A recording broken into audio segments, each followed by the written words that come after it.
Welcome back दोस्तों, मैं अंकित विश्वकर्मा एक बार फिर से आप सभी का आपके अपने YouTube channel DV online university में स्वागत करता हूं।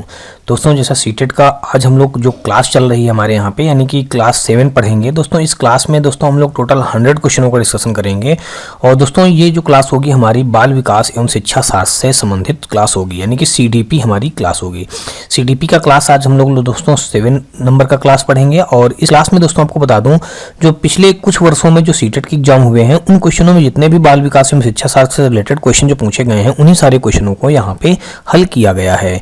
तो दोस्तों, अगर आप भी सीटेट की तैयारी कर रहे हो तो आप हमारी इस वीडियो से साथ में हमारी सीरीज से जुड़ना बिल्कुल भूलिएगा, क्योंकि दोस्तों बता दूं कि आने वाले एग्जाम के लिए ये सीरीज हमारी बेहद ही महत्वपूर्ण होगी।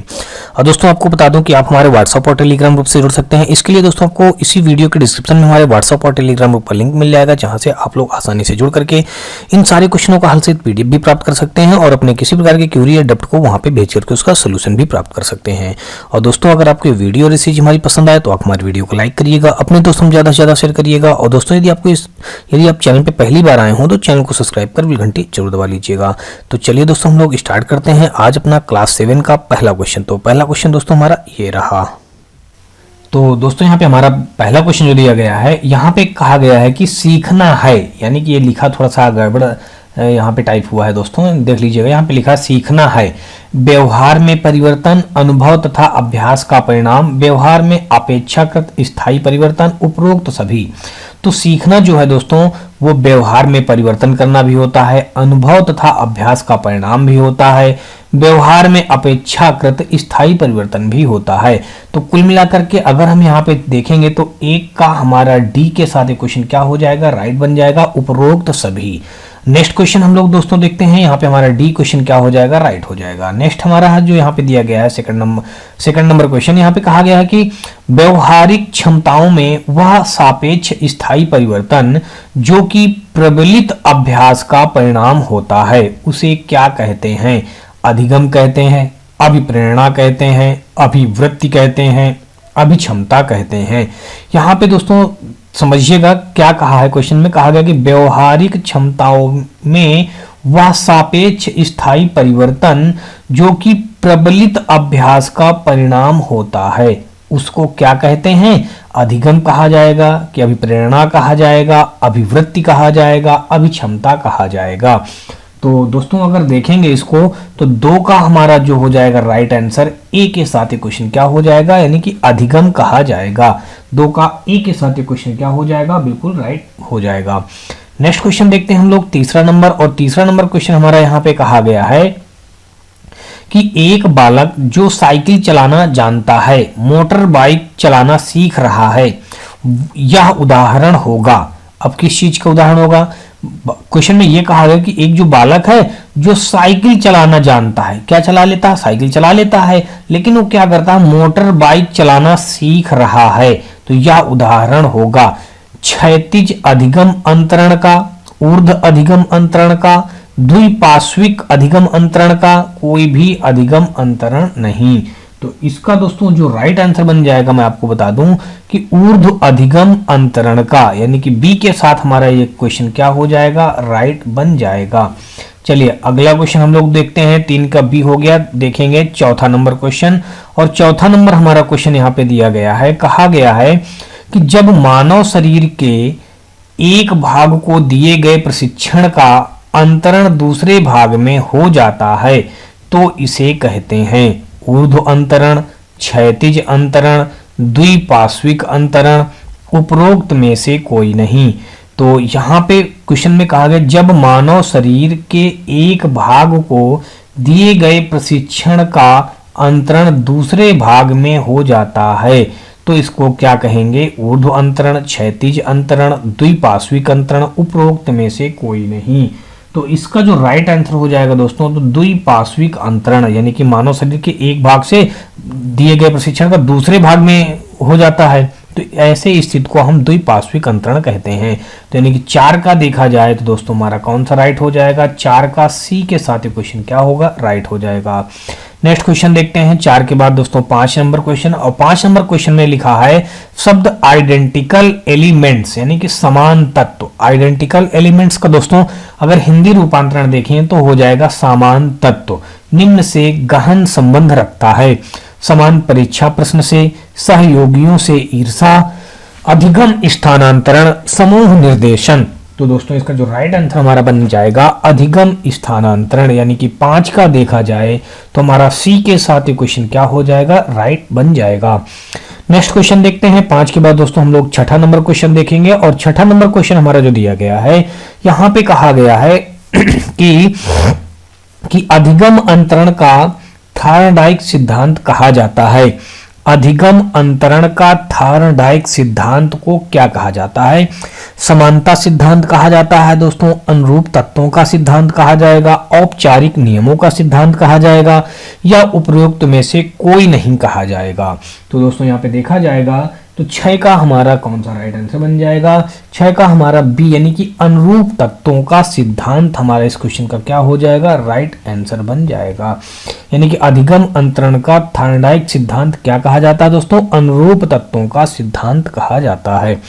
नेक्स्ट क्वेश्चन देखेंगे हम लोग 6 के बाद दोस्तों 7वां नंबर, और 7वां नंबर हमारा क्वेश्चन यहाँ पे दिया गया है। कहा गया है कि दर्पण चित्र परीक्षण किसको मापने हेतु प्रयुक्त होता है? दर्पण चित्र परीक्षण किसको मापने हेतु प्रयुक्त होता है दोस्तों? अधिगम की गति मापने हेतु, अधिगम अंतरण हेतु, सृजनात्मकता हेतु, अभिरुचि के हेतु। अब इनमें से दोस्तों जो राइट आंसर बन जाएगा, दर्पण चित्र परीक्षण किसको मापने हेतु प्रयुक्त होता है दोस्तों? तो वो होता है अधिगम अंतरण के हेतु प्रयुक्त होता है। यानी कि 7 का देखा जाएगा तो यहाँ पे बी के साथ एक क्वेश्चन क्या हो जाएगा, राइट बन जाएगा। नेक्स्ट क्वेश्चन हम लोग देखेंगे दोस्तों 7 के बाद दोस्तों अगर 8 नंबर देखा जाए तो 8 नंबर हमारा क्वेश्चन यहाँ पे दिया गया है, शिक्षा में विकास को लेकर फ्रोबेल का मुख्य योगदान है। दोस्तों शिक्षा में विकास को लेकर किसका, फ्रोबेल का मुख्य योगदान है। क्या योगदान है दोस्तों? वाणिज्यिक शिक्षणालय, बालवाड़ी, पब्लिक स्कूल, लैटिन स्कूल।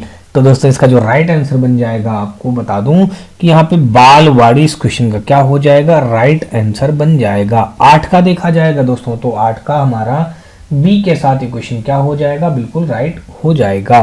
तो दोस्तों ये क्वेश्चन पूछा गया था, तो अच्छा क्वेश्चन है दोस्तों। शिक्षा में विकास को लेकर फ्रोबेल, शिक्षा में विकास को लेकर फ्रोबेल का मुख्य योगदान क्या था? बालवाड़ी योगदान था। अगला क्वेश्चन देखते हैं 8 के बाद दोस्तों 9वां नंबर क्वेश्चन, और 9वां नंबर क्वेश्चन हमारा दिया गया है, द कंडीशंस ऑफ लर्निंग पुस्तक के लेखक हैं B.F. स्किनर हैं, E.L. थॉर्नडाइक हैं, I.P. पावलोव हैं, R.M. गैगने हैं।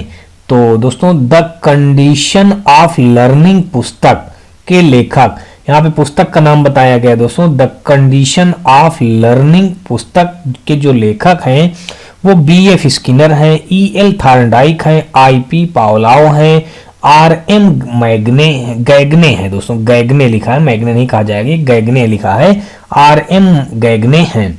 तो इसका जो दोस्तों राइट आंसर बन जाएगा हमारा R.M. गैगने, यानी कि 9 का हमारा डी के साथ ये क्वेश्चन क्या हो जाएगा, बिल्कुल राइट हो जाएगा। अगला क्वेश्चन हम लोग देखते हैं 9 के बाद 10 नंबर, और 10 नंबर क्वेश्चन हमारा कहा गया है कि अनुभव द्वारा व्यवहार में परिवर्तन कहलाता है। स्मृति कहलाएगा, सीखना कहलाएगा, प्रेरणा कहलाएगा, चिंतन कहलाएगा। तो यहाँ पे दोस्तों जो 10 का राइट आंसर हो जाएगा, अनुभव द्वारा व्यवहार में परिवर्तन क्या कहलाता है, सीखना कहलाता है। 10 का हमारा बी के साथ क्वेश्चन क्या बन जाएगा, राइट बन जाएगा। 10 के बाद दोस्तों अगर हम 11 नंबर देखें तो 11 नंबर हमारा क्वेश्चन दिया गया है, कहा गया है सीखने का सर्वाधिक उपयुक्त अर्थ है, सीखने का सर्वाधिक उपयुक्त अर्थ है कौशल अर्जन, ज्ञानार्जन, व्यवहार में परिमार्जन, व्यक्तिक समायोजन। तो दोस्तों यहाँ पे सीखने का सर्वाधिक उपयुक्त अर्थ है। अब क्या उपयुक्त अर्थ है? कौशल अर्जन, ज्ञानार्जन, व्यवहार में परिमार्जन, व्यक्तिक समायोजन। तो 11 का जो राइट आंसर बन जाएगा दोस्तों, व्यवहार में परिमार्जन हो जाएगा। सीखने का सर्वाधिक उपयुक्त अर्थ कौन सा हो जाएगा? व्यवहार में परिमार्जन। 11 का अगर देखा जाए तो यहाँ पे सी के साथ क्वेश्चन क्या हो जाएगा, राइट आंसर बन जाएगा। 11 के बाद दोस्तों अगर हम 12 नंबर देखते हैं तो 12 नंबर हमारा क्वेश्चन कहा गया है कि सीखना एक तरह के व्यवहार का क्या है? सीखना एक तरह के व्यवहार का बचाव है, विस्तार है, संशोधन है, प्रसार है। तो 12 का दोस्तों यहाँ पे हो जाएगा सीखना एक तरह का ना तो बचाव से संबंधित होगा, ना तो विस्तार से, ना ही प्रचार से, संशोधन से संबंधित यहाँ पे बिल्कुल तर्कपूर्ण अर्थ हमारा हो जाएगा। सीखना क्या है? सीखना एक तरह का व्यवहार का संशोधन है। संशोधन का मतलब हम सीखेंगे, जीवन में कुछ गलतियां करेंगे, कुछ सुधारेंगे, यानी कि उसी में संशोधन करते हुए चलते जाएंगे। जीवन ही एक ऐसी कला है। तो दोस्तों 12 हमारा जो हो जाएगा, ये सी हमारे इस क्वेश्चन का क्या हो जाएगा? राइट आंसर बन जाएगा। 12 के बाद दोस्तों अगर 13 नंबर देखा जाए तो 13 नंबर क्वेश्चन में कहा है कि मिरर ड्राइंग परीक्षण निम्न में किसके मापन हेतु प्रयुक्त होता है? कौन सा दोस्तों? मिरर ड्राइंग परीक्षण निम्न में से, ये ड्राइंग शब्द लिखा है, मिरर ड्राइंग परीक्षण निम्न में किसके मापन हेतु प्रयुक्त होता है? व्यक्तित्व के मापन हेतु प्रयुक्त होता है कि बुद्धि के मापन हेतु, कि अधिगम के मापन हेतु, कि नैतिकता के मापन हेतु? तो दोस्तों इसका जो राइट आंसर हो जाएगा, मिरर ड्राइंग परीक्षण किसके मापन हेतु प्रयुक्त होता है दोस्तों? तो वो होता है अधिगम के मापन हेतु, यानी कि ऑप्शन नंबर हमारा 13 का यहाँ पे देखा जाएगा तो सी के साथ ही क्वेश्चन क्या बन जाएगा? राइट हो जाएगा। चलिए अगला क्वेश्चन हम लोग देखते हैं दोस्तों। 13 का हमारा सी के साथ क्वेश्चन क्या बन गया? राइट बन गया। अगला देखते हैं दोस्तों 14 नंबर। 14 नंबर हमारा क्वेश्चन कहा है कि गैगने निम्न में से किससे संबंधित हैं? गैगने निम्न में से किससे संबंधित हैं? अधिगम का श्रेणी क्रम से संबंधित है, अधिगम के सिद्धांत से संबंधित है, अधिगम का मूल्यांकन से संबंधित है, अधिगम का प्रबंधन से संबंधित है। तो 14 का जो हो जाएगा दोस्तों, आपको बता दूं कि अधिगम का श्रेणी क्रम से संबंधित है। कौन? गैगने। तो 14 का यहाँ पे हमारा ए के साथ क्वेश्चन क्या हो जाएगा? राइट हो जाएगा। 14 के बाद दोस्तों हम लोग अगर 15 नंबर क्वेश्चन देखते हैं तो 15 नंबर क्वेश्चन हमारा दिया गया है, सीखने के वक्र किसके सूचक हैं? सीखने के वक्र किसके सूचक हैं? सीखने की प्रगति के सूचक हैं, सीखने की मौलिकता के सूचक हैं, सीखने के गत्यात्मक स्वरूप के सूचक हैं, सीखने की रचनात्मकता के सूचक हैं। तो अब दोस्तों यहाँ पे पूछा गया था सीखने के वक्र किसके सूचक हैं। मेन बात यहाँ पे सीखने के वक्र कहा गया है, सीखने के वक्र किसके सूचक हैं? तो इसका जो राइट आंसर बन जाएगा दोस्तों, सीखने के वक्र सीखने की प्रगति के सूचक हैं, यानी कि 15 का ए के साथ क्वेश्चन क्या होगा? राइट होगा। यानी कि ऑप्शन नंबर देखें तो 15 का ए के साथ क्वेश्चन क्या हो जाएगा? राइट हो जाएगा। नेक्स्ट क्वेश्चन देखेंगे दोस्तों हम लोग 16 नंबर, और 16 नंबर क्वेश्चन हमारा दिया गया है, कहा गया है कि सामाजिक अधिगम का सिद्धांत किसने प्रतिपादित किया? तो 4 ऑप्शन यहाँ पे दोस्तों दिए गए हैं, टालमैन, अल्बर्ट बांडूरा, बर्टन, फ्राइड। तो दोस्तों सामाजिक अधिगम का सिद्धांत यहाँ पे कहा गया, सामाजिक अधिगम का सिद्धांत किसने प्रतिपादित किया? तो दोस्तों वो है अल्बर्ट बांडूरा। यानी कि 16 का अगर यहाँ पे देखा जाएगा तो बी के साथ ये क्वेश्चन क्या बनेगा? राइट बन जाएगा। 16 के बाद दोस्तों हम लोग 17 नंबर देखेंगे, और 17 नंबर हमारा क्वेश्चन दिया गया है कि निम्न में कौन सी अधिगम की आधारभूत शर्त नहीं है? संलग्नता, अभ्यास, प्रतिपादन, पुनर्बलन। तो दोस्तों यहाँ पे 17 के हमारे 4 ऑप्शन हैं, निम्न में कौन सी अधिगम की आधारभूत शर्त नहीं है? कौन सी आधारभूत शर्त नहीं है दोस्तों? संलग्नता नहीं है, अभ्यास नहीं है, प्रतिपादन नहीं है, पुनर्बलन नहीं है। तो 17 का अगर हम देखेंगे दोस्तों तो हमारा यहाँ पे प्रतिपादन नहीं है। 17 का हमारा सी के साथ एक क्वेश्चन क्या हो जाएगा? बिल्कुल राइट हो जाएगा। नेक्स्ट क्वेश्चन देखते हैं 17 के बाद दोस्तों हम लोग 18 नंबर, और 18 नंबर क्वेश्चन हमारा दिया गया है कि सीढ़ी नुमा वक्र अधिगम के कौन से वक्र को कहा जाता है? कौन सा कहा गया है हमें? सीढ़ी नुमा वक्र, सीढ़ी नुमा वक्र अधिगम के कौन से वक्र को कहा जाता है? नतोदर वक्र, मिश्रित वक्र, उन्नतोदर वक्र, सरल रेखीय वक्र।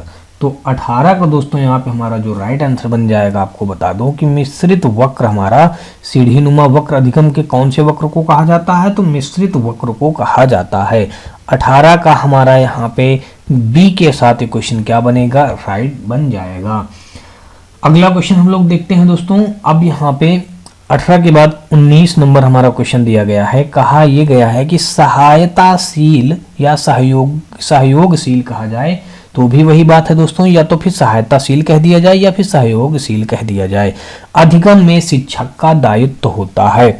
सहायताशील अधिगम में शिक्षक का दायित्व होता है।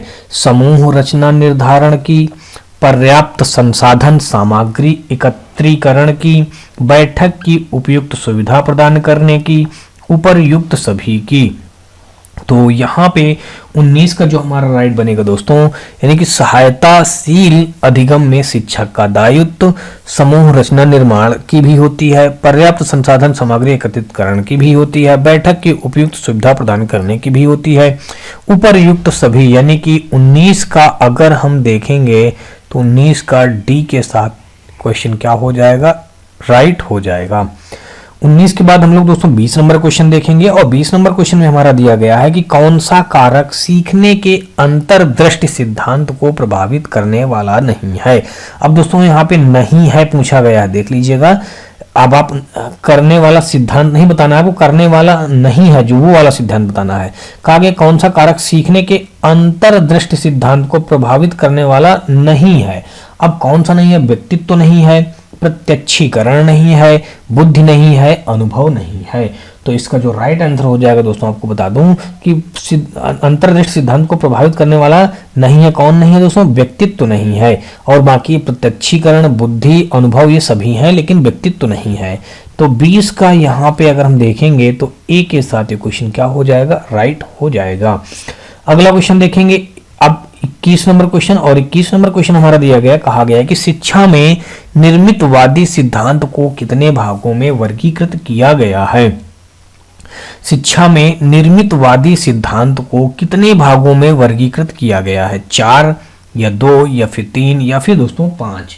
तो यहाँ पे जो इसका राइट आंसर बन जाएगा हमारा दोस्तों 21 का हमारा बी के साथ ये क्वेश्चन क्या होगा, राइट आंसर बन जाएगा। यानी कि शिक्षा के निर्मितवादी या निर्मितवादी सिद्धांत को कितने भागों में वर्गीकृत किया जाता है, तो दोस्तों 2 भागों में वर्गीकृत किया जाता है। नेक्स्ट क्वेश्चन देखेंगे 22 नंबर, और 22 नंबर क्वेश्चन हमारा दिया गया, कहा गया कि निर्मितवादी सिद्धांत है छात्र केंद्रित, शिक्षक केंद्रित, पूर्व निर्धारित, पाठ्यक्रम केंद्रित। तो निर्मितवादी सिद्धांत दोस्तों क्या होता है, यहाँ पे अगर देखेंगे तो छात्र केंद्रित होता है। 22 का हमारा ए के साथ क्वेश्चन क्या बनेगा, राइट बनेगा। तो अगला क्वेश्चन देखते हैं हम लोग दोस्तों 22 के बाद दोस्तों 23 नंबर, और 23 नंबर क्वेश्चन हमारा दिया गया है कि वह आरेखीय व्यवस्था जिसमें विचारों, व्याख्यान तथा विभिन्न संप्रत्ययों का सहसंबंध प्रदर्शित किया जाता है। यहाँ पे दोस्तों ये किया जाता है ये शब्द लिखा है, तो और यहाँ पे दोस्तों उसे डॉट डॉट डॉट कहते हैं, आनुभाविक अधिगम कहते हैं, मानचित्र निरूपण कहते हैं, अन्वेषण उपागम कहते हैं, समस्या समाधान कहते हैं। तो दोस्तों जो 23 का हो जाएगा हमारा मानचित्र निरूपण कहते हैं, यहाँ पे निरूपण लिखा हुआ है दोस्तों, मानचित्र निरूपण कहते हैं। यानी कि ऑप्शन नंबर हमारा 23 का बी के साथ क्वेश्चन क्या हो जाएगा, राइट हो जाएगा। अगला हम लोग क्वेश्चन देखेंगे 23 के बाद दोस्तों 24 नंबर, और 24 नंबर हमारा क्वेश्चन यहाँ पे दिया गया है कि सन 1994 ईस्वी में निर्मितवादी मॉडल किसने दिया। सन 1994 में निर्मितवादी मॉडल किसने दिया, एटकिंसन ने दिया, जीन पियाजे ने, कार्ल रोजर्स ने, एलन व बेकन ने ये लिखा है दोस्तों। तो 24 का जो राइट आंसर हो जाएगा दोस्तों एलन व बेकन, यहाँ पे बेकन है लिखा है दोस्तों, एलन व बेकन। तो अब दोस्तों इसका जो हमारा राइट आंसर बन जाएगा, यही हमारा डी के साथ क्वेश्चन क्या हो जाएगा, राइट आंसर बन जाएगा। 24 का डी के साथ क्वेश्चन होगा राइट। सन 1994 में निर्मितवादी मॉडल किसने दिया था, एलन व बेकन ने, बा है दोस्तों, ठीक है ना, बेकन ने। चलिए अगला देखते हैं हम लोग दोस्तों 25 नंबर क्वेश्चन। तो 25 नंबर क्वेश्चन हमारा दिया गया है कि संज्ञानात्मक निर्मितवाद का आधार किस मनोवैज्ञानिक के कार्य हैं, कार्ल रोजर्स के हैं, ब्रूनर के हैं, जीन पियाजे के हैं या फिर वुडवर्थ के हैं। तो दोस्तों इसका जो राइट आंसर बन जाएगा आपको बता दूं सी ऑप्शन, यानी कि जीन पियाजे, यानी कि 25 का देखा जाए तो 25 का सी के साथ क्वेश्चन क्या बनेगा, राइट आंसर बन जाएगा। संज्ञानात्मक निर्मितवाद का आधार किस मनोवैज्ञानिक के कार्य हैं, किस मनोवैज्ञानिक के कार्य हैं, वो हैं जीन पियाजे के हैं। अगला क्वेश्चन देखेंगे 26 नंबर, और 26 नंबर क्वेश्चन में दिया गया है कि अन्वेषण उपागम के प्रवर्तक डॉट डॉट डॉट हैं। जॉन डीवी हैं, जॉन एडम्स हैं, या आर्म स्ट्रॉन्ग हैं, या फिर प्लेटो हैं। अन्वेषण उपागम के प्रवर्तक दोस्तों जो होंगे वो हमारे आर्म स्ट्रॉन्ग होंगे, यानी कि इस जगह पे क्या भरा जाएगा, आर्म स्ट्रॉन्ग हमारा 26 का सी के साथ क्वेश्चन क्या बन जाएगा, राइट बन जाएगा। अगला देखते हैं 26 के बाद दोस्तों 27 नंबर, और 27 नंबर क्वेश्चन हमारा यहाँ पे दिया है कि समस्या के अचानक समाधान की वकालत करने वाला सिद्धांत कौन सा है। समस्या के अचानक समाधान की वकालत करने वाला सिद्धांत कौन सा है। सूझ व अंतर्दृष्टि का सिद्धांत, उद्दीपक अनुक्रिया का सिद्धांत, प्रयत्न व भूल का सिद्धांत, तल रूप का सिद्धांत। तो दोस्तों यहाँ पे 27 का जो हमारा हो जाएगा ए के साथ ये क्वेश्चन क्या हो जाएगा, राइट हो जाएगा, यानी कि सूझ व अंतर्दृष्टि का सिद्धांत। चलिए अगला देखते हैं 27 के बाद दोस्तों हम लोग 28 नंबर, और 28 नंबर क्वेश्चन हमारा दिया गया है कि अधिगम अंतरण का थॉर्नडाइक सिद्धांत किस सिद्धांत को कहा जाता है। अनौपचारिक नियमों का सिद्धांत कहा जाता है, या समानता सिद्धांत कहा जाएगा दोस्तों, अनुरूप तत्वों का सिद्धांत कहा जाएगा, पारंपरिक अनुकूलन सिद्धांत कहा जाएगा। तो इसका दोस्तों जो 28 का हमारा राइट आंसर बन जाएगा, अनुरूप तत्वों का सिद्धांत कहा जाएगा। 28 का हमारा दोस्तों सी के साथ क्वेश्चन क्या हो जाएगा, बिल्कुल राइट बन जाएगा। अधिगम अंतरण का थॉर्नडाइक सिद्धांत किस सिद्धांत को कहा जाता है, अनुरूप तत्वों का सिद्धांत कहा जाता है। 28 के बाद दोस्तों अगर हम 29 नंबर क्वेश्चन देखेंगे तो 29 नंबर क्वेश्चन हमारा यहाँ पे दिया गया है कि संकेत अधिगम के अंतर्गत सीखा जाता है। संकेत अधिगम के अंतर्गत सीखा जाता है वंशानुक्रम, वातावरण, मनोशारीरिक, पारंपरिक अनुकूलन। तो दोस्तों ऑप्शन हमारा डी, यानी कि 29 का हमारा डी के साथ ही क्वेश्चन क्या होगा, राइट हो जाएगा, पारंपरिक अनुकूलन हो जाएगा इस क्वेश्चन का राइट आंसर। अगला क्वेश्चन देखते हैं 29 के बाद दोस्तों हमारा यहाँ पे 30 नंबर जो क्वेश्चन दिया गया है, 30 नंबर क्वेश्चन में कहा गया है कि सामाजिक निर्मितवाद सिद्धांत का प्रतिपादन किसने किया। वाइगोत्स्की ने किया, आसुबेल ने किया, ब्रूनर ने किया, हिगरटी ने किया। हिगरटी। तो सामाजिक निर्मितवाद सिद्धांत का प्रतिपादन किसने किया, वाइगोत्स्की, आसुबेल, ब्रूनर, हिगरटी। तो दोस्तों 30 का जो राइट आंसर हो जाएगा दोस्तों आपको बता दूं कि वाइगोत्स्की हमारे इस क्वेश्चन का क्या हो जाएगा, राइट आंसर बन जाएगा। सामाजिक निर्मितवाद सिद्धांत का प्रतिपादन किसने किया था, वाइगोत्स्की ने किया था। चलिए अगला क्वेश्चन देखते हैं 30 के बाद दोस्तों हम लोग 31 नंबर, और 31 नंबर क्वेश्चन हमारा दिया गया है अनुकरण द्वारा अधिगम सिद्धांत का प्रतिपादक है। अनुकरण द्वारा अधिगम सिद्धांत का प्रतिपादक है वाइगोत्स्की, हिगरटी, ब्रूनर, आसुबेल। तो इसका जो राइट आंसर बन जाएगा दोस्तों आपको बता दूं हिगरटी हमारा इस क्वेश्चन का क्या हो जाएगा, राइट आंसर बन जाएगा 31 का बी। क्वेश्चन में कहा गया था अनुकरण द्वारा अधिगम सिद्धांत का प्रतिपादक हिगरटी है, तो यानी कि 31 का हमारा बी के साथ ये क्वेश्चन क्या हो जाएगा, राइट हो जाएगा।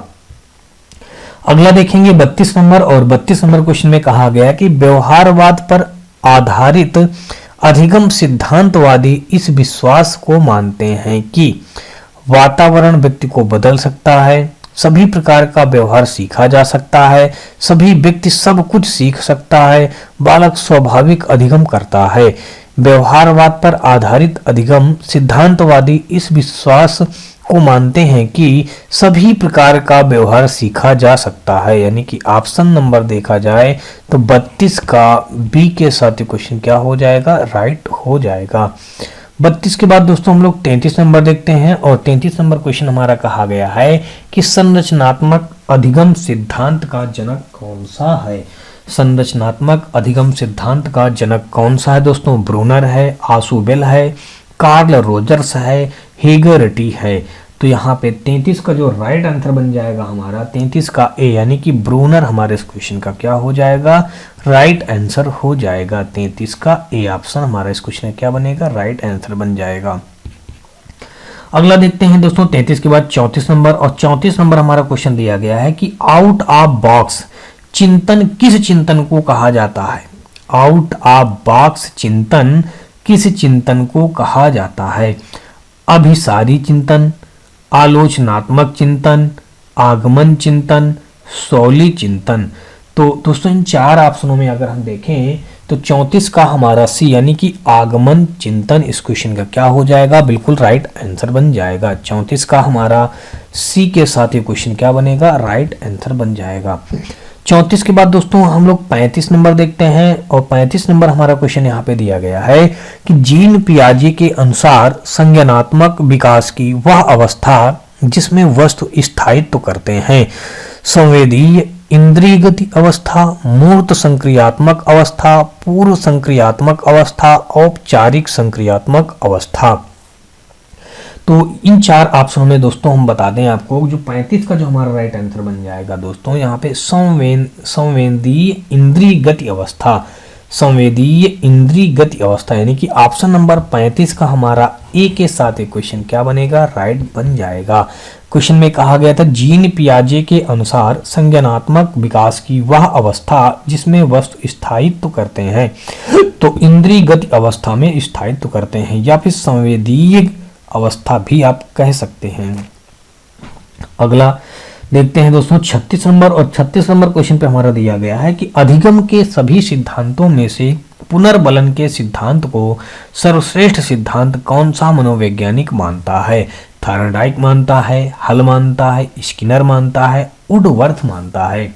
तो 36 का जो हमारा दोस्तों राइट आंसर बन जाएगा स्किनर मानता है, यानी कि अधिगम के सभी सिद्धांतों में से पुनर्बलन के सिद्धांत को सर्वश्रेष्ठ सिद्धांत कौन सा मनोवैज्ञानिक मानता है, तो वो हमारे स्किनर हैं जो मानते हैं, यानी कि 36 का हमारा सी के साथ क्वेश्चन क्या हो जाएगा, बिल्कुल राइट हो जाएगा। 37 नंबर देखेंगे दोस्तों 36 के बाद 37 नंबर क्वेश्चन में हमारा कहा गया है कि हल ने पुनर्बलन के प्रकार बताएं। हल ने पुनर्बलन के प्रकार बताए हैं, कौन सा प्रकार बताया है, प्राथमिक प्रबलन बताया है, सकारात्मक प्रबलन बताया है, द्वितीयक प्रबलन बताया है, या फिर दोस्तों 1 और 3 दोनों को बताया है। 1 और 3 बताया गया है, तो 1 में हमारा दिया गया प्राथमिक प्रबलन और 3 में दिया गया है द्वितीयक प्रबलन, यानी कि यही हमारे इस क्वेश्चन का क्या हो जाएगा, राइट आंसर हो जाएगा। 37 का हमारा डी के साथ क्वेश्चन क्या बनेगा, राइट बन जाएगा। कहा गया कि हल ने पुनर्बलन के प्रकार बताए हैं। हल ने पुनर्बलन के प्रकार दोस्तों कौन से बताए हैं, 37 का सी, यानी कि हल ने पुनर्बलन के प्रकार प्राथमिक प्रबलन भी बताया है और द्वितीयक प्रबलन भी बताया है, इसलिए दोस्तों हमारा 37 का डी के साथ ही क्वेश्चन क्या बनेगा, राइट हो जाएगा।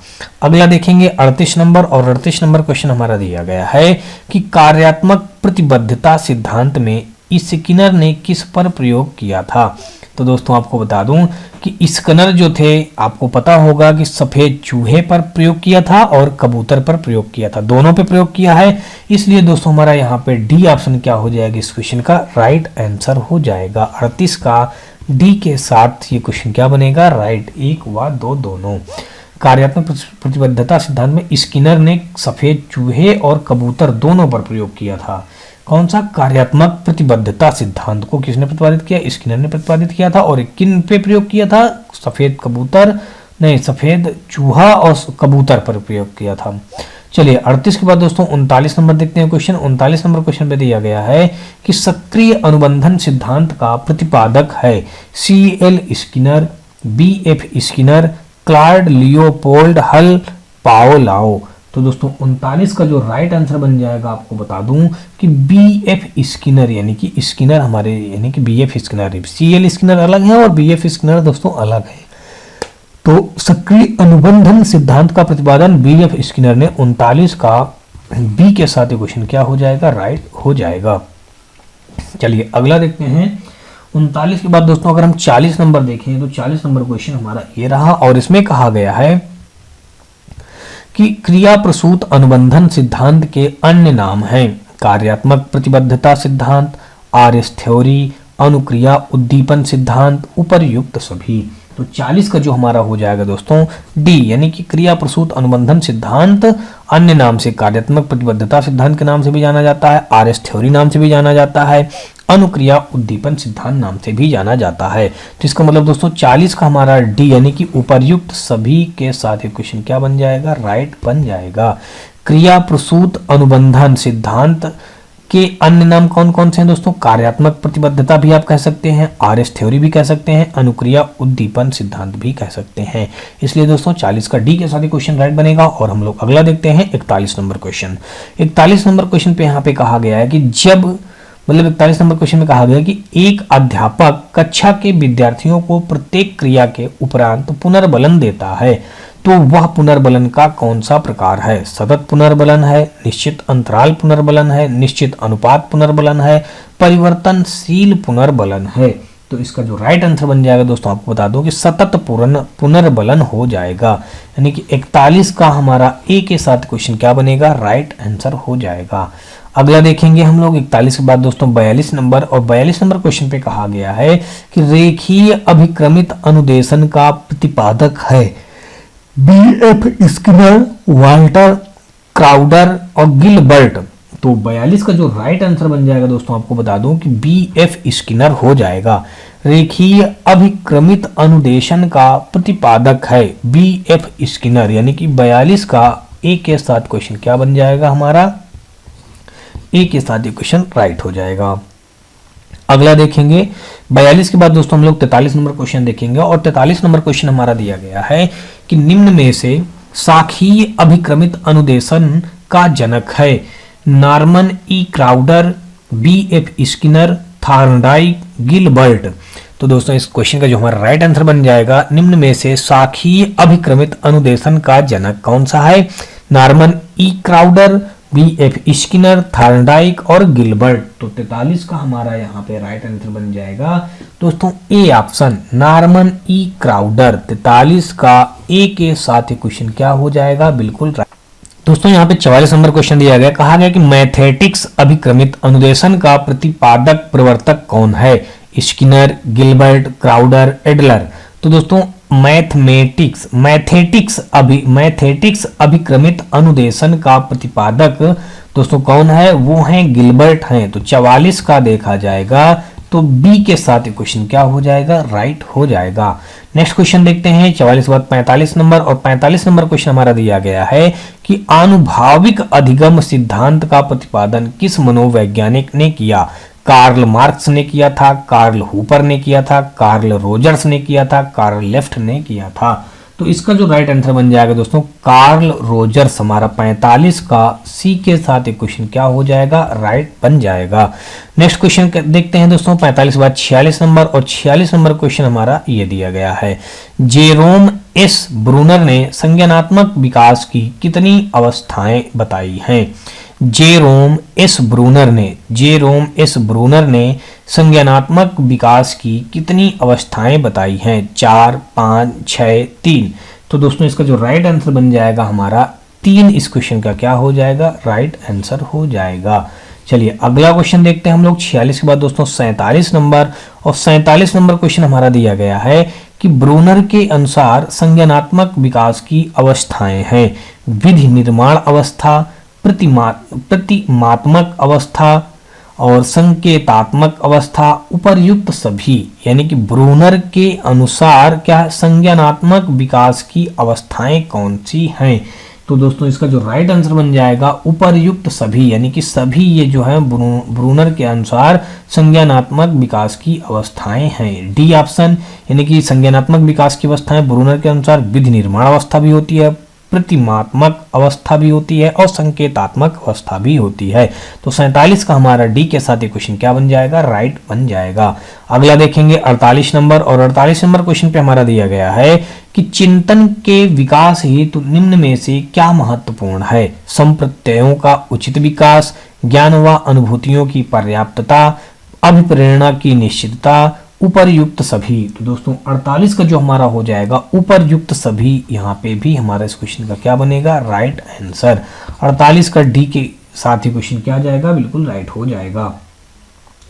49 नंबर क्वेश्चन देखेंगे और 49 नंबर क्वेश्चन में हमारा दिया गया है, कहा गया है कि अधिगम वक्र की खोज किसने की? हार्टर, ब्रियान, टेंडलर, एक व दो दोनों। तो दोस्तों एक व दो दोनों, अधिगम वक्र की खोज हार्टर और ब्रियान दोनों ने किया था। तो 49 का दोस्तों यहाँ पे हमारा डी के साथ ये क्वेश्चन क्या हो जाएगा, हार्टर और ब्रियान दोनों ने अधिगम वक्र की खोज किया था। नेक्स्ट क्वेश्चन देखेंगे हम लोग 49 के बाद दोस्तों 50 नंबर क्वेश्चन दिया गया है कि अधिगम वक्र में प्रमुख तत्व हैं प्रारंभिक भाग, अधिगम की मंद गति, अधिगम की तीव्र गति, उपर्युक्त सभी।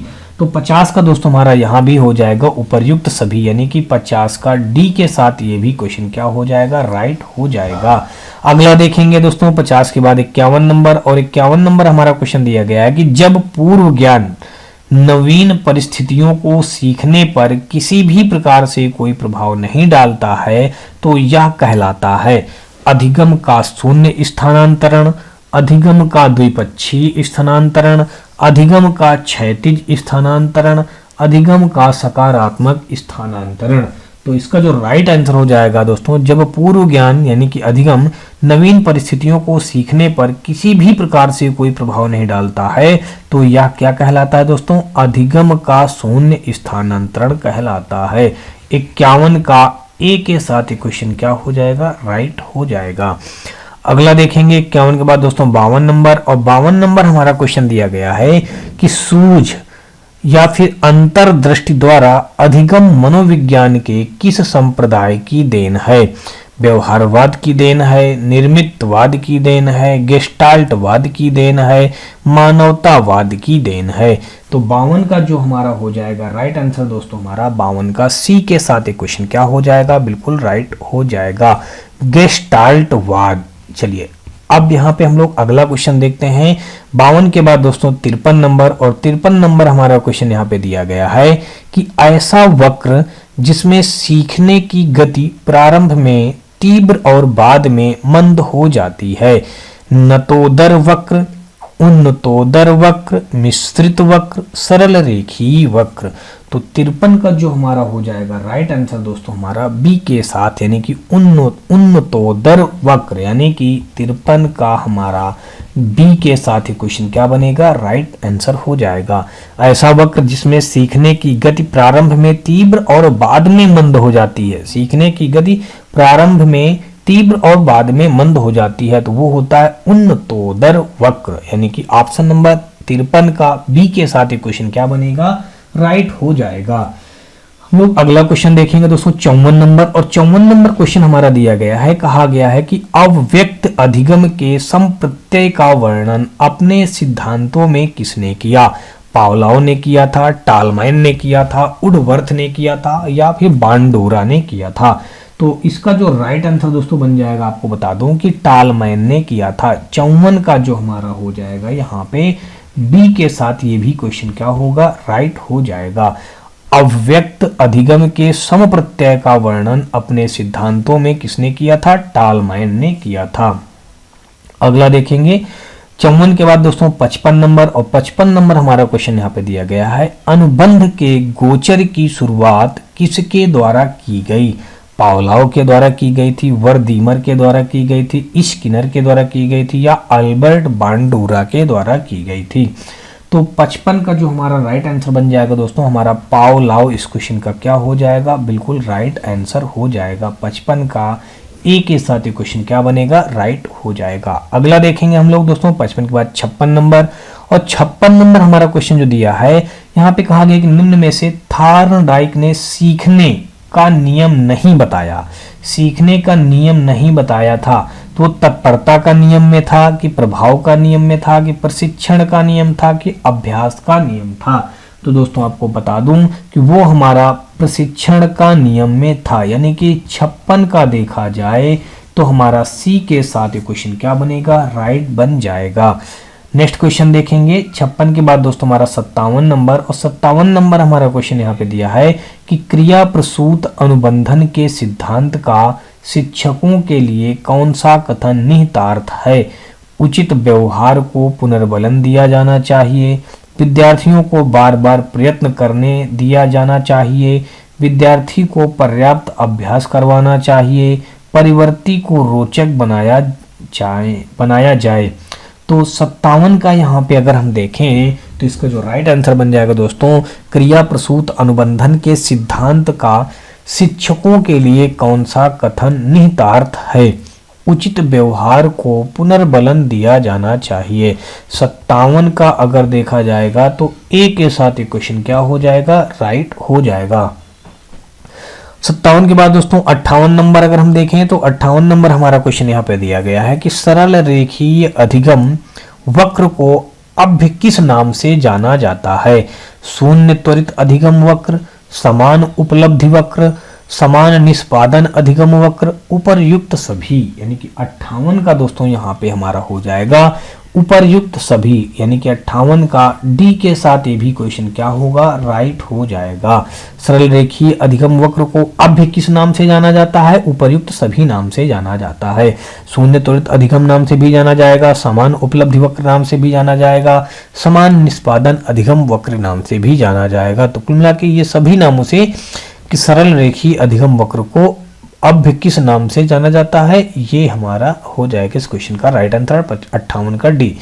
अगला देखेंगे 59 नंबर, और 59 नंबर हमारा क्वेश्चन पे दिया गया है, कहा गया कि अधिगम के कौन से वक्र में प्रत्येक प्रयास में सीखने की मात्रा समान होती है? नतोदर वक्र, सरल रेखीय अधिगम वक्र, उन्नतोदर वक्र, मिश्रित वक्र। तो 59 का यहाँ पे हमारा सरल रेखीय अधिगम वक्र इस क्वेश्चन का क्या हो जाएगा? राइट आंसर बन जाएगा। 59 का देखा जाए तो हमारा यहाँ पे बी के साथ क्वेश्चन क्या हो जाएगा? राइट हो जाएगा। अधिगम का यहाँ पे कहा गया अधिगम के कौन से वक्र में प्रत्येक प्रयास में सीखने की मात्रा समान होती है? सरल रेखीय अधिगम वक्र हो जाएगा इस क्वेश्चन का राइट आंसर। नेक्स्ट क्वेश्चन देखेंगे 60 नंबर, और 60 नंबर क्वेश्चन हमारा दिया गया है, कहा गया कि एक अध्यापक होने के नाते आप सीखने के किस नियम को नहीं अपनाएंगे? बहुप्रतिक्रिया का नियम, आंशिक क्रिया का नियम, प्रलोभन का नियम, प्रभाव का नियम। तो एक अध्यापक होने के नाते आप सीखने के किस नियम को नहीं अपनाएंगे? बहुप्रतिक्रिया का नियम, आंशिक क्रिया का नियम, प्रलोभन का नियम, प्रभाव का नियम। इसका जो राइट आंसर बन जाएगा दोस्तों 60 का हमारा सी के साथ ही क्वेश्चन क्या हो जाएगा? 60 का सी के साथ राइट हो जाएगा, प्रलोभन का नियम। चलिए नेक्स्ट क्वेश्चन देखते हैं दोस्तों। नेक्स्ट क्वेश्चन हमारा ये रहा, यहाँ पे कहा गया कि अवतल वक्र है। अब अवतल वक्र कौन सा है दोस्तों? धनात्मक उन्नति सूचक वक्र है, वर्धमान निष्पादन वक्र है, सकारात्मक अधिगम वक्र है, उपर्युक्त सभी है। तो 61 का दोस्तों हमारा हो जाएगा उपर्युक्त सभी है। 61 का हमारा डी के साथ क्वेश्चन क्या बनेगा? राइट बन जाएगा। अगला क्वेश्चन दोस्तों हमारा ये रहा 62 नंबर, और 62 नंबर हमारा ये था। तो दोस्तों यहाँ पे 62 नंबर क्वेश्चन हमारा दिया गया, कहा गया कि अनुबंध प्रयोगों में अनुबंधित अनुक्रियाओं का विलोपन किस कारण होता है? पहला ऑप्शन दिया गया है यहाँ पे दोस्तों हमारा प्रत्याशा में कमी, पुनर्बलन की अनुपस्थिति, चालक की कमी, अवरोधी में वृद्धि। तो दोस्तों आपको बता दूं कि अनुबंध प्रयोगों में अनुबंधित अनुक्रियाओं का विलोपन जो होता है किस कारण से होता है? वो होता है पुनर्बलन की अनुपस्थिति के कारण होता है। तो 62 का अगर यहाँ पे हम देखें दोस्तों तो हमारा 62 का बी के साथ ही क्वेश्चन क्या बन जाएगा? राइट बन जाएगा। अगला क्वेश्चन देखेंगे 62 के बाद दोस्तों हम लोग 63 नंबर, और 63 नंबर क्वेश्चन हमारा ये रहा। यहाँ पे कहा गया कौन सा सीखना स्थायी होता है? कौन सा सीखना स्थायी होता है कहा गया है? सुनकर सीखना स्थायी होता है, कि समझकर सीखना स्थायी होता है, कि अवलोकन करके सीखना स्थायी होता है, कि रटकर सीखना स्थायी होता है? तो समझकर सीखना स्थायी होता है दोस्तों, ना कि सुनकर, ना कि रटकर, ना कि अवलोकन करके। अगर उसको आप समझेंगे तो वो स्थायी हो जाएगा। तो आप 63 का आप देखा जाए तो ऑप्शन हमारा बी के साथ क्वेश्चन क्या हो जाएगा? राइट बन जाएगा। अगला देखेंगे 64 नंबर, और 64 नंबर हमारा क्वेश्चन दिया गया है, कहा गया है कि अधिगम को प्रभावित करने वाला व्यक्तिगत कारक है परिपक्वता व आयु, अध्यापक, संचार के साधन, पाठ्य सहगामी क्रियाएं। तो 64 का अगर हम देखेंगे तो यहाँ पे हमारा ए के साथ यानी कि परिपक्वता व आयु हमारा इस क्वेश्चन का क्या बन जाएगा? राइट आंसर बन जाएगा। अगला क्वेश्चन हम लोग देखेंगे 64 के बाद दोस्तों हमारा 65 नंबर, और 65 नंबर हमारा क्वेश्चन यहाँ पे जो दिया गया है, इस पे कहा गया है कि कार्यात्मक प्रतिबद्धता सिद्धांत प्रक्रिया में मुख्य कारक है पुरस्कार, अभिप्रेरणा, पुनर्बलन, मूल प्रवृत्ति। यानी कि 65 का अगर हम देखते हैं तो यहाँ पे जो हमारा राइट आंसर बन जाएगा दोस्तों, तो पुनर्बलन हमारे इस क्वेश्चन का क्या बन जाएगा, राइट आंसर बन जाएगा। तो नेक्स्ट क्वेश्चन देखते हैं 65 के बाद दोस्तों 66 नंबर, और 66 नंबर क्वेश्चन हमारा दिया गया है। कहा गया है कि अनुभव एवं प्रशिक्षण द्वारा व्यवहार में होने वाले परिवर्तन को अधिगम कहते हैं। यह परिभाषा किसकी है, फ्रॉबेल की, स्किनर की, रास की, गेट्स की। तो 66 का यहाँ पे देखा जाएगा तो यहाँ पे कहा गया कि अनुभव एवं प्रशिक्षण द्वारा व्यवहार में होने वाले परिवर्तन को अधिगम कहते हैं। ठीक है, यह परिभाषा किसकी है दोस्तों, फ्रॉबेल की है, स्किनर की है, रास की है, या फिर दोस्तों गेट्स की है। तो 66 का अगर हम यहाँ पे देखेंगे दोस्तों तो हमारा डी के साथ एक क्वेश्चन क्या हो जाएगा, बिल्कुल राइट हो जाएगा। 66 का डी के साथ ऑप्शन राइट बनेगा। और हम लोग देखेंगे तो दोस्तों 67 नंबर क्वेश्चन यानी कि 67 नंबर क्वेश्चन में दिया गया, कहा गया किस वक्र में सीखने की गति प्रारंभ में धीमी और बाद में उसकी गति तीव्र हो जाती है। पहले धीमी, बाद में तेज हो जाती है। अभी तक इसके पहले क्या था कि प्रारंभ में तेजी और बाद में धीमी हो जाती है। तो दोस्तों जब यहाँ पे पहले कह दिया गया कि प्रारंभ में धीमी और बाद में उसकी गति तीव्र होती है, तो वो है नतोदर वक्र। यानी कि इन 4 ऑप्शनों में से 67 का हमारा देखा जाएगा। तो बी के साथ ये क्वेश्चन क्या हो जाएगा, बिल्कुल राइट हो जाएगा। नेक्स्ट क्वेश्चन देखेंगे 67 के बाद दोस्तों 68 नंबर, और 68 नंबर हमारा क्वेश्चन यहाँ पे दिया गया है कि कौन से वक्र शारीरिक कौशल में सर्वाधिक बनते हैं। ऋणात्मक वक्र, सकारात्मक वक्र, मिश्रित वक्र, अवतल वक्र। तो इन दोस्तों 4 ऑप्शन जो दिए गए हैं 68 का, ए, बी, सी और डी, इन 4 में से जो हमारा राइट आंसर बन जाएगा हमारा 68 का ए के साथ क्वेश्चन क्या हो जाएगा, बिल्कुल राइट हो जाएगा। 68 का ए ऋणात्मक वक्र इस क्वेश्चन का राइट आंसर बन जाएगा। 68 के बाद दोस्तों हम 69 नंबर क्वेश्चन देखेंगे, और यहाँ पे हमारा क्वेश्चन जो दिया गया है कि एडवर्ड ली थॉर्नडाइक अमेरिका के हैं जो ने व्यक्तित्व को किस आधार पर वर्गीकृत किया। एडवर्ड ली थॉर्नडाइक ने व्यक्तित्व को किस आधार पर वर्गीकृत किया। स्वामित्व के आधार पर, वैयक्तिकता के आधार पर, चिंतन व कल्पना शक्ति के आधार पर, अधीनस्थलता के आधार पर। तो दोस्तों इसका जो राइट आंसर बन जाएगा आपको बता दूं कि चिंतन व कल्पना शक्ति के आधार पर। 69 का सी के साथ ही क्वेश्चन हो जाएगा हमारा राइट। अगला देखते हैं 70 नंबर, और 70 नंबर क्वेश्चन कहा गया है कि किस मनोवैज्ञानिक ने बाल अधिगम विकास में पुरस्कार को महत्व नहीं दिया है। वुडवर्थ ने, कुर्ट लेविन ने, टालमैन ने, गुथरी ने। तो इन 4 ऑप्शनों में दोस्तों आपको बता दूं कि 70 का जो हमारा हो जाएगा डी, गुथरी हमारा इस क्वेश्चन का क्या हो जाएगा, राइट आंसर बन जाएगा। दोस्तों फिर समझ लीजिए, कहा गया किस मनोवैज्ञानिक ने बाल अधिगम विकास में पुरस्कार को महत्व नहीं दिया है। तो गुथरी जो थे उन्होंने बाल अधिगम विकास में जो पुरस्कार का महत्व उन्होंने नहीं बताया, गुथरी ने। यानी कि 70 का डी के साथ एक क्वेश्चन क्या हो जाएगा, राइट बन जाएगा। तो नेक्स्ट क्वेश्चन देखते हैं दोस्तों हमारा यहाँ पे 71 नंबर, और 71 नंबर क्वेश्चन पे दिया गया है, कहा गया है कि विद्यालय कार्यों में स्थानांतरण की सर्वोत्तम विधि स्थानांतरण की शिक्षा देना है। यह परिभाषा किसने दी, गिलफोर्ड ने, गैरेट ने, रास ने, थॉर्नडाइक ने। तो 71 का अगर हम दोस्तों देखेंगे तो बी यानी कि गैरेट हमारा इस क्वेश्चन का क्या बन जाएगा, राइट आंसर बन जाएगा। नेक्स्ट क्वेश्चन देखेंगे 71 के बाद दोस्तों हम लोग 72 नंबर, और 72 नंबर हमारा क्वेश्चन यहाँ पे दिया गया है, कहा गया है कि निष्पादन में परिवर्तन अभ्यास का फलन होता है जिसे डॉट डॉट डॉट कहा जाता है। बुद्धि कहा जाता है, अभिप्रेरणा कहा जाता है, अधिगम कहा जाता है, या फिर दोस्तों परिपक्वता कहा जाता है। तो इसका जो राइट आंसर हो जाएगा दोस्तों हमारा अधिगम कहा जाता है। यानी कि 72 का सी के साथ ये क्वेश्चन क्या बन जाएगा, राइट बन जाएगा। अगला क्वेश्चन देखेंगे 72 के बाद दोस्तों हम लोग 73 नंबर, और 73 नंबर क्वेश्चन हमारा दिया गया है कि सामाजिक अधिगम आरंभ डॉट डॉट होता है संपर्क से, अवसाद से, दृश्य श्रव्य सामग्री से, समूह से। तो 73 का जो हमारा राइट हो जाएगा दोस्तों यहाँ पे संपर्क से हमारा इस क्वेश्चन का बन जाएगा राइट आंसर। 73 का ए के साथ क्वेश्चन क्या हो जाएगा, बिल्कुल राइट बन जाएगा। कहा गया था दोस्तों सामाजिक अधिगम आरंभ होता है दोस्तों, तो किससे आरंभ होता है, अधिगम से आरंभ होता है। नेक्स्ट क्वेश्चन दोस्तों देखेंगे हम लोग 73 के बाद दोस्तों 74 नंबर, और 74 नंबर क्वेश्चन हमारा दिया गया है यहाँ पे, अधिगम की सफलता का मुख्य आधार माना जाता है कर्मचारी बनने की इच्छा, पुरस्कार व प्रशंसा, लक्ष्य प्राप्त की उत्कृष्ट इच्छा, दंड व आरोप। तो दोस्तों 74 का अगर यहाँ पे हम देखेंगे तो इसका जो राइट आंसर बन जाएगा हमारा लक्ष्य प्राप्त की उत्कृष्ट इच्छा, यानी कि 74 का हमारा सी के साथ ये क्वेश्चन क्या बनेगा, राइट बन जाएगा।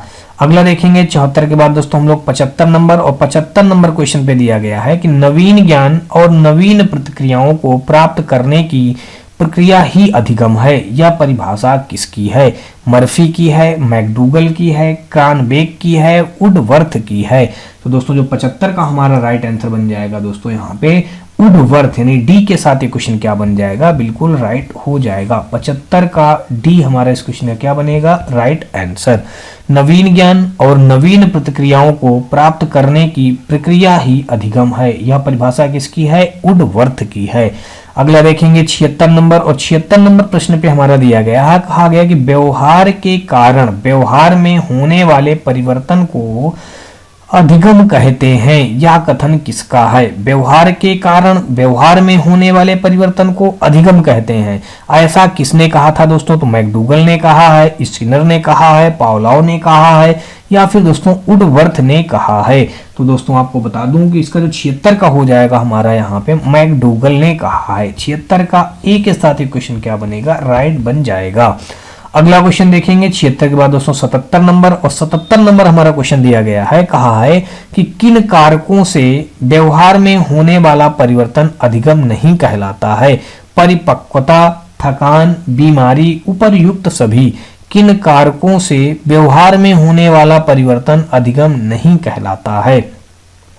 तो दोस्तों परिपक्वता, थकान, बीमारी, उपर्युक्त सभी। तो दोस्तों आपको बता दूं कि 77 का जो हो जाएगा उपर्युक्त सभी हमारे इस क्वेश्चन का क्या हो जाएगा, बिल्कुल राइट आंसर बन जाएगा। किन कारकों से व्यवहार में होने वाला परिवर्तन अधिगम नहीं कहलाता है? तो दोस्तों ना तो परिपक्वता नहीं कहलाता, ना ही थकान कहलाता है, ना ही बीमारी कहलाता है। तो उपर्युक्त में से ये कोई नहीं कहलाते हैं। तो यहाँ पे 77 का हमारा डी के साथ क्वेश्चन क्या बन जाएगा, राइट आंसर हो जाएगा। 77 के बाद दोस्तों 78 नंबर देखेंगे, और 78 नंबर क्वेश्चन में कहा गया है कि अधिगम की विशेषता है। अधिगम जीवन पर्यंत चलने वाली सतत प्रक्रिया है। अधिगम अनुभवों का संगठन है। अधिगम सकारात्मक व नकारात्मक होता है। उपर्युक्त सभी है। तो यहाँ पे दोस्तों 78 का अगर हम देखें तो अधिगम की विशेषता जो होती है यहाँ पे उपर्युक्त सभी हो जाएगा, इस क्वेश्चन का राइट आंसर हो जाएगा। तो 78 का डी हमारे इस क्वेश्चन का राइट आंसर बन जाएगा। और अगला हम देखेंगे 79 नंबर। 79 नंबर क्वेश्चन हमारा दिया गया है कि अधिगम स्थानांतरण का प्रथम व सबसे प्राचीन सिद्धांत है। मानसिक शक्तियों का सिद्धांत, सामान्यीकरण का सिद्धांत, आदर्श व मूल्यों का सिद्धांत, पूर्णाकार सिद्धांत। तो 79 का जो हो जाएगा दोस्तों अधिगम स्थानांतरण का प्रथम व सबसे प्राचीन सिद्धांत कौन सा हो जाएगा दोस्तों, मानसिक शक्तियों का सिद्धांत हो जाएगा। 79 का हमारा ए के साथ ही क्वेश्चन क्या हो जाएगा, बिल्कुल राइट हो जाएगा। नेक्स्ट क्वेश्चन देखते हैं 79 के बाद दोस्तों हमारा 80 नंबर, और 80 नंबर क्वेश्चन में कहा गया है कि एक विद्यार्थी कक्षा में जब अध्यापक के आने का समय था, ठीक उसी समय चपरासी के आने पर भी सम्मान में खड़ा हो जाता है। यह किस सिद्धांत का उदाहरण है? दोस्तों जैसा कि आप लोग जानते होंगे, जब क्लास में कोई टीचर हमारे आते हैं तो सभी बच्चे उनका आदर यानी कि सम्मान देने के लिए सभी बच्चे खड़े हो जाते हैं। तो वैसे ही उसमें बताया गया कि एक बच्चा जब उसी टाइम पे ऐसे ही चपरासी आया क्लास पे तो एक बच्चा खड़ा हो गया। तो उसमें यह कहा गया कि यह किस सिद्धांत का उदाहरण है? ये प्रयत्न व भूल का सिद्धांत है, शास्त्रीय अनुबंधन का सिद्धांत है, सामाजिक अधिगम का सिद्धांत है, सक्रिय अनुबंधन का सिद्धांत है। तो दोस्तों आपको बता दूं कि ये हमारा शास्त्रीय अनुबंधन का सिद्धांत है। 80 का अगर हम देखेंगे तो यहाँ पे हमारा बी के साथ ये क्वेश्चन क्या हो जाएगा, राइट हो जाएगा।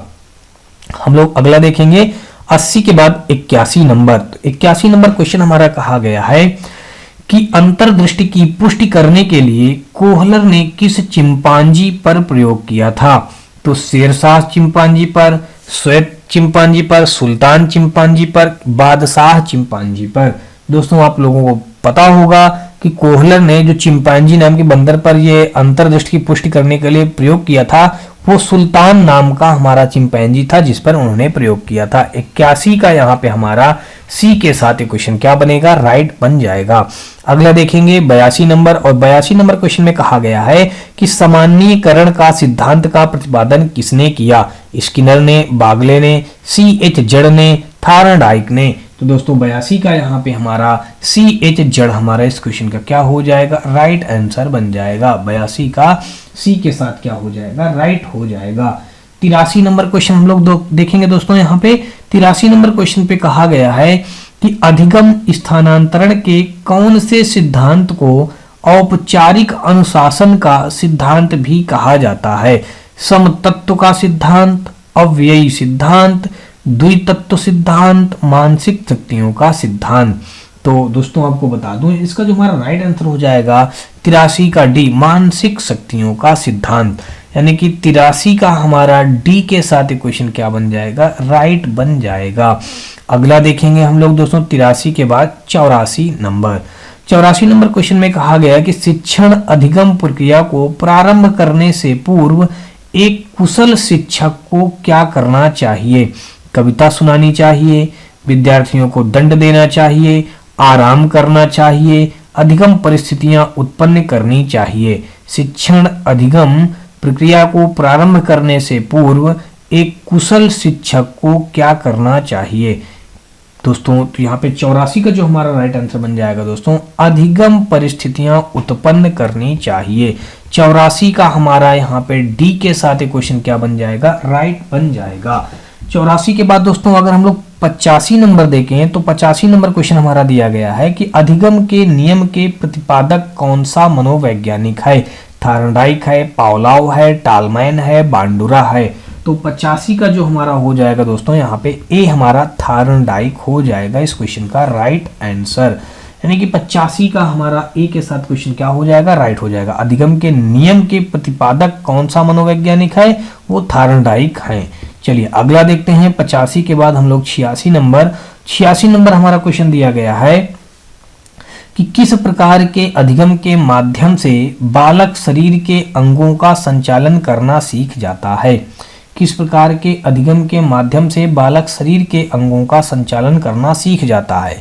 नतोदर, गत्यात्मक, अशाब्दिक, समस्या समाधान। तो 86 का जो हो जाएगा दोस्तों हमारा बी, गत्यात्मक हमारा इस क्वेश्चन का हो जाएगा राइट आंसर।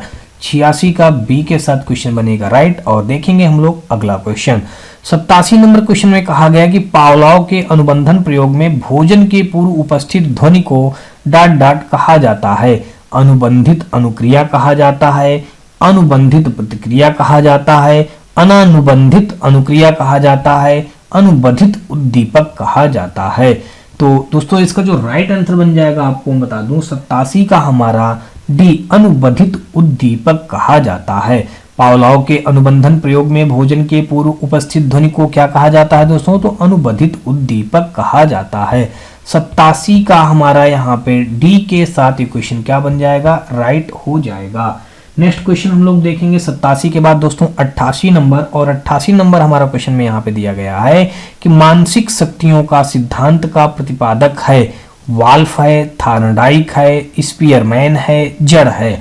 तो 88 का जो यहाँ पे राइट हो जाएगा दोस्तों ए, यानी कि वाल्फ हमारे इस क्वेश्चन का क्या हो जाएगा, राइट आंसर बन जाएगा। चलिए नेक्स्ट क्वेश्चन देखते हैं हम लोग दोस्तों 88 के बाद 89 नंबर। और 89 नंबर क्वेश्चन हमारा यहाँ पे दिया गया है कि अधिगम स्थानांतरण के समतत्व का सिद्धांत का प्रतिपादन किसने किया। पावलोव ने, स्किनर ने, थार्नडाइक ने, टर्मन ने। तो दोस्तों इसका जो 89 का जो हमारा राइट आंसर बनेगा वो है हमारा थार्नडाइक। इस क्वेश्चन का क्या हो जाएगा, राइट आंसर बन जाएगा। 89 का सी के साथ क्वेश्चन हो जाएगा राइट।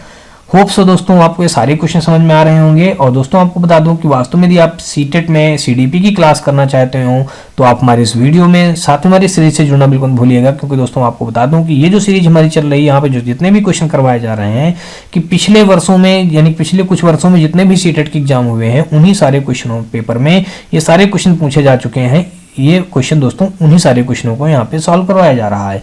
तो कहीं ना कहीं दोस्तों आने वाले एग्जाम के लिए ये सीरीज हमारी बेहद ही महत्वपूर्ण बनेगी और महत्वपूर्ण साबित भी होगी।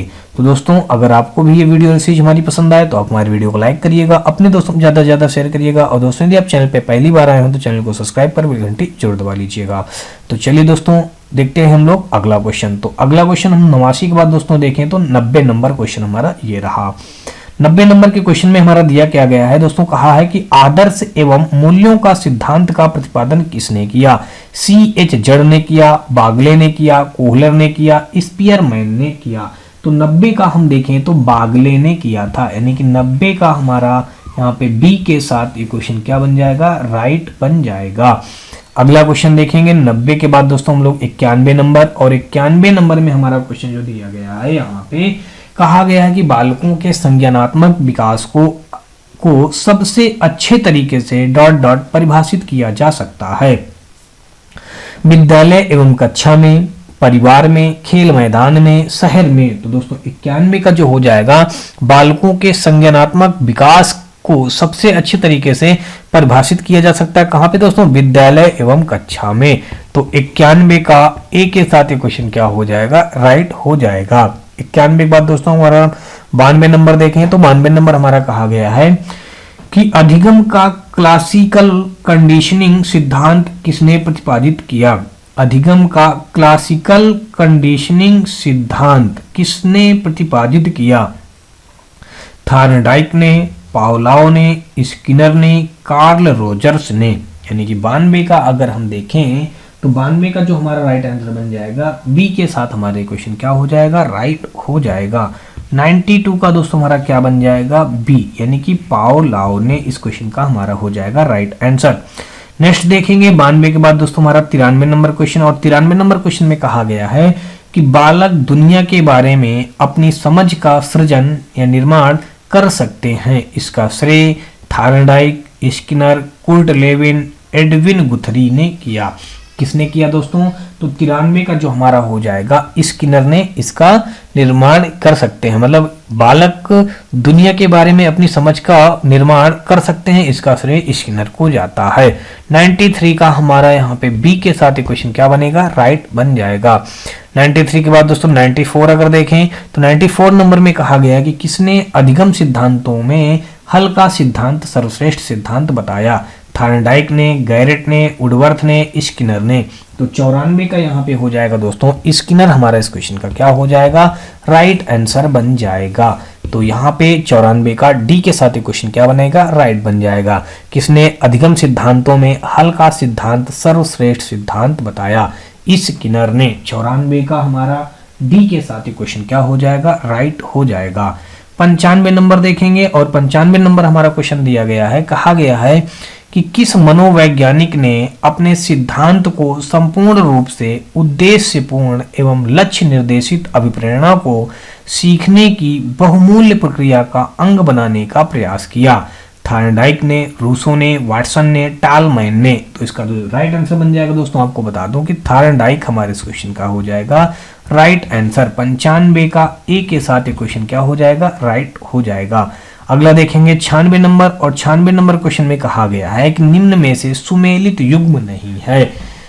कि अब इसमें बताया गया कि सुमेलित कौन सा नहीं है। कोहलर ने चिंपैंजी में सुल्तान नामक चिंपैंजी को प्रयोग में लिया था, स्किनर ने चूहे को, थार्नडाइक ने बिल्ली को, पावलोव ने कबूतर को। तो इसमें कहा है कि इनमें से 3 तो सही मिलान है लेकिन एक कोई गलत मिलान है, वो जो गलत मिलान है वो आपको बताना है। तो दोस्तों आपको बता दूं कि कोहलर ने चिंपैंजी नाम के बंदर, चिंपैंजी था उसका नाम सुल्तान था, उस पर प्रयोग किया था, बात बिल्कुल सही है। स्किनर ने दोस्तों चूहे पर प्रयोग किया था, ये भी बात सही है। थार्नडाइक ने दोस्तों बिल्ली पर प्रयोग किया, ये भी बात सही है। पावलोव ने कबूतर पर जो बताया है ये गलत बताया है। पावलोव ने दोस्तों जो क्या था यहाँ पे, पावलोव जो यहाँ बता दिया कि कबूतर पर प्रयोग किया है, तो कबूतर पर प्रयोग इन्होंने नहीं किया है। तो पावलोव ने दोस्तों किस पर प्रयोग किया था, ये कुत्ता पर प्रयोग किए थे। कौन, पावलोव ने कुत्ते पर प्रयोग किया था। तो यहाँ पे कबूतर गलत दिया गया है। तो ऑप्शन नंबर देखा जाए तो 96 का डी के साथ यहाँ पे क्वेश्चन हमारा क्या हो जाएगा, बिल्कुल राइट हो जाएगा।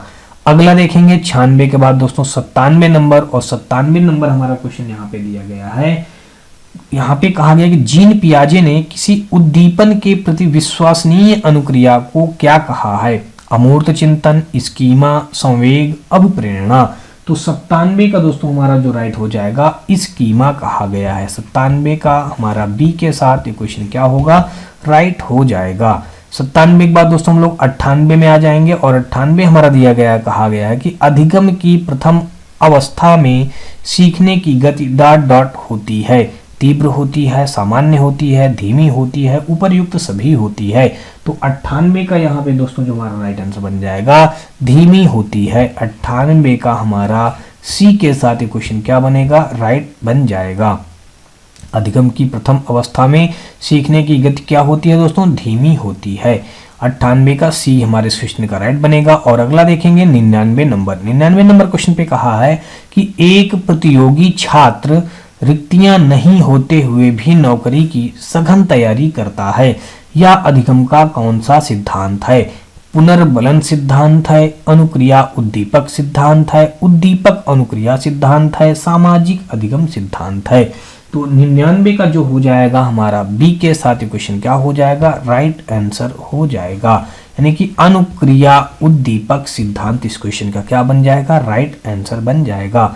99 के बाद दोस्तों 100 नंबर क्वेश्चन देखेंगे और ये आज का हमारा दोस्तों और इस क्लास का हमारा अंतिम क्वेश्चन भी होगा। यहाँ पे कहा गया कि सोना जब गणित के प्रश्नों को हल करती है तो वह अधिगम का कौन सा सिद्धांत प्रयोग में लाती है? प्रयत्न एवं भूल का सिद्धांत, प्रबलन का सिद्धांत, शास्त्रीय अनुबंधन का सिद्धांत, गेस्टाल्ट का सिद्धांत। तो दोस्तों आपको बता दूं कि प्रयत्न एवं भूल का सिद्धांत इस क्वेश्चन का क्या हो जाएगा? राइट आंसर बन जाएगा, यानी कि 100 का अगर हम देखें तो ए के साथ ये क्वेश्चन को राइट करेंगे और आगे हम लोग देखेंगे नेक्स्ट क्लास में। तो आई होप दोस्तों आपको ये सारे क्वेश्चन समझ में आए होंगे। फिर भी दोस्तों यदि आपको किसी भी क्वेश्चन में किसी भी प्रकार का कोई डाउट या डाउट हो तो आप मुझे कमेंट सेक्शन में जाकर के कमेंट करके जरूर बताएं। और दोस्तों यदि आपको ये वीडियो सीरीज हमारी पसंद आए तो आप हमारी वीडियो को लाइक करिएगा, अपने दोस्तों में ज़्यादा से ज़्यादा शेयर करिएगा। और दोस्तों यदि आप चैनल पर पहली बार आए हो तो चैनल को सब्सक्राइब कर बेल घंटी जरूर दबा लीजिएगा। दोस्तों आपको बता दूं कि ये आने वाले एग्जाम सीटेट के लिए बेहद ही महत्वपूर्ण CDP के क्वेश्चन कराए जा रहे हैं। तो चलिए दोस्तों नेक्स्ट वीडियो मिलते हैं, तब तक के लिए जय हिंद।